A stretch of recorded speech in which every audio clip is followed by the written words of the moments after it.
Good morning and welcome to your Farm and Home Show. My name is Joanna Coles, and today we are celebrating Beef Month with Kylie Trail. She's with the Kentucky Beef Council, is the brand manager there. Good morning, Kylie. Good morning. Thank you for having me. Well, I'm so glad you're here today because one of my favorite things about summer is getting out and grilling and being outside and eating with the family. And you're going to talk to us today a little bit about some grilling tips and things that we should do. Yes, grilling season is such a fabulous time to throw a steak on the grill or a burger.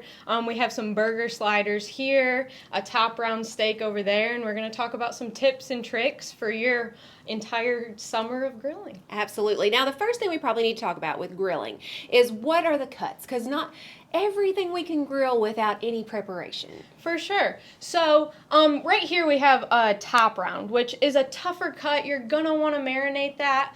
Usually we say 12 to 24 hours. Past that, you'll be taking that beef flavor out, and you really want to keep that in. But then with a more tender cut, like your tenderloin or a strip steak, I really love a strip steak for summer grilling. It's a great economical cut. It's easy to find.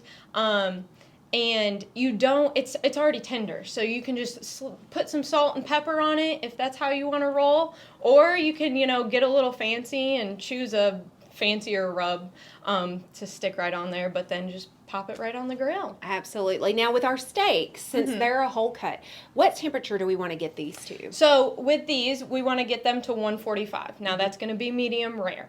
When you do go to put your steak on the grill, you want to turn it to high heat until it heats up.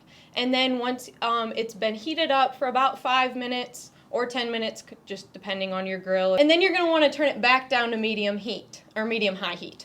So then you're going to stick your steak on. You're going to let it sit there. You don't want to play with it. You want to flip it one time. That's really the goal there. Sometimes you have to flip it 2 times. But you're going to wait for the juices you'll kind of see them rise to the top. And especially in burgers too.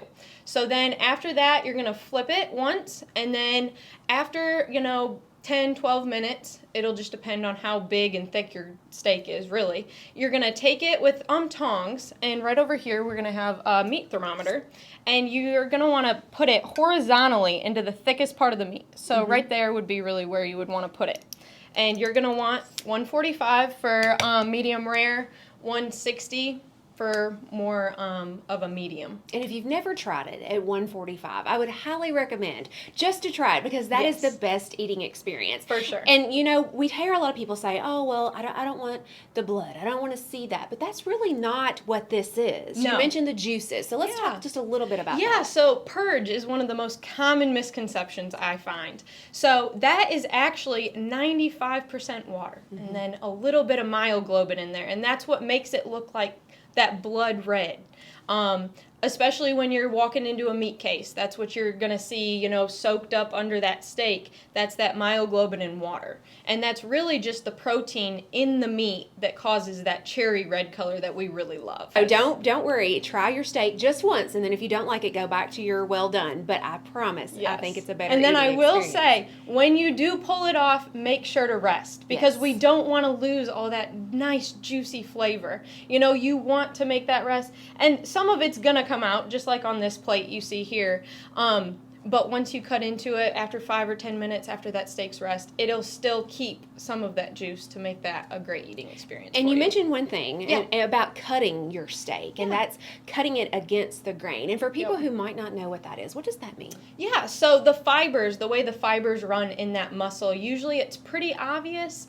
You're going to want to cut it across. So then it's going to be a more tender eating experience because if you don't want it to be too chewy.